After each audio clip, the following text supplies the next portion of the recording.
你有没有发现一个现象？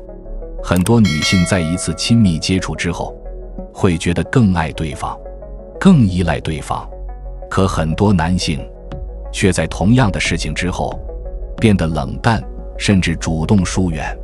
这几年，关系自由、观念开放成了热门词，社交平台上各种新潮的感情模式层出不穷，比如 situationship， 关系暧昧但不承诺。可我要说一句扎心的话，这些看似解放的观念，对很多女性来说，其实是个陷阱。她们看起来是在给你更多选择，实际上，可能是在让你承担更大的风险。一、科学机制。为什么他投入更多，他却能抽离？我们先不讲鸡汤，直接上科学依据。在亲密过程中，女性体内会大量分泌一种叫催产素的激素，它的作用很神奇，能让你在情感上更依恋对方，更渴望亲近。根据多项研究，女性在这种情况下分泌的催产素大约是男性的3倍。而男性呢，他们确实也会分泌催产素，但在亲密结束后，体内的睾酮水平会迅速回升，这种激素会抑制依恋感，让他们更容易恢复理智，甚至产生抽离的冲动。换句话说，女性的身体会在不知不觉中帮你加深感情，男性的身体却在悄悄抽走情绪筹码。这就是为什么在同样的经历后，很多女性会更想靠近，而男性可能开始拉开距离。二、心理学视角，情感依赖的触发机制。心理学研究发现，女性的情感唤起更依赖情感亲密，比如长期的陪伴、深入的沟通、被在乎的感觉，而男性的情感唤起更多受视觉和情境的影响，比如外貌吸引、环境氛围。这意味着什么？意味着男性在短期关系中，可能在一开始投入很高的兴趣，但这份兴趣并不必然延伸成稳定的情感依恋。而女性一旦建立了情感亲密，再叠加生理机制，就更容易陷入爱上对方的状态。三、社会文化。为什么女性更容易自我合理化？除了生理和心理机制，还有一个现实的、沉重的原因：社会规训。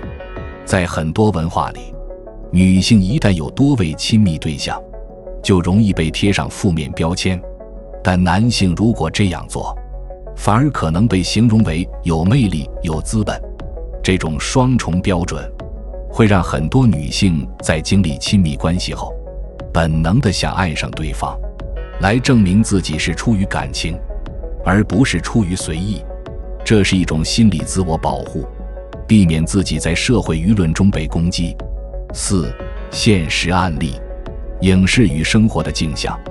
我想到一个影视情节，电影《好东西》里，钟楚曦饰演的小叶，在一次亲密之后，彻底陷入爱河，坚信对方也爱自己，但对方却直接表明，我希望我们只是保持这种关系。这种冷漠的回应，就像一盆冰水，泼灭了小叶的幻想。可为了不让自己显得卑微，小叶只能假装不在意。但现实中，有多少人表面云淡风轻，心里却一遍遍翻看对方的社交动态，夜里失眠到天亮。我身边也有朋友遇到过类似的事，他和一个暧昧对象发生了关系，第二天，对方回复信息的速度明显变慢，语气也变得疏远。他原本以为是自己想多了，但后来得知，对方只是觉得已经到手，不必再花太多心思。这种落差感是很多女性的真实心碎时刻。五、风险与代价，女性独自承担的隐形压力。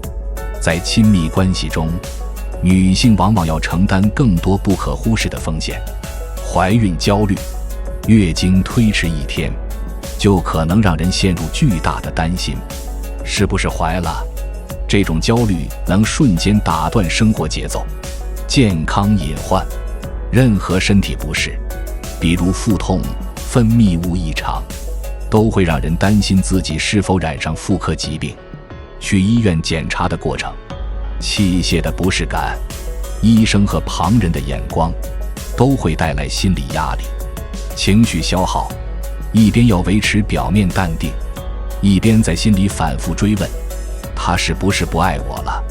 这种内耗足以让人身心俱疲。这些焦虑和恐惧，很多时候是女性一个人独自承受的，而对方可能一句“不会有事的”，就轻描淡写带过。6. 清醒的选择。什么是真正的自由？我并不是要鼓吹恐惧，更不是要你封闭自己，而是希望你能看清一个现实：在亲密关系中，女性承受的代价和风险往往比男性更大。所以当你面对一个人的邀约时，不是去想我要不要证明自己玩得起，而是先问自己，这个人是否值得我托付信任，我是否有能力承受可能带来的情绪和现实后果。如果结果不如预期，我是否依然能好好生活？真正的关系自由，不是让别人觉得你无所谓，而是你自己心里笃定，我有能力享受美好，但更有底气拒绝不值得的风险。最后送给每一个正在犹豫的你，我们的身体值得被郑重、用心地对待。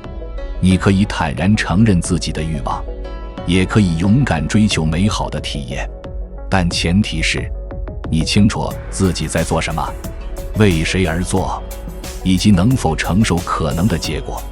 真正的自由从来不是和谁都可以，而是你有底气对自己说，我珍惜我的能量，也珍惜我的感情，我不急于证明什么，因为我已经配得上更好的。好了，今天先分享到这里，谢谢。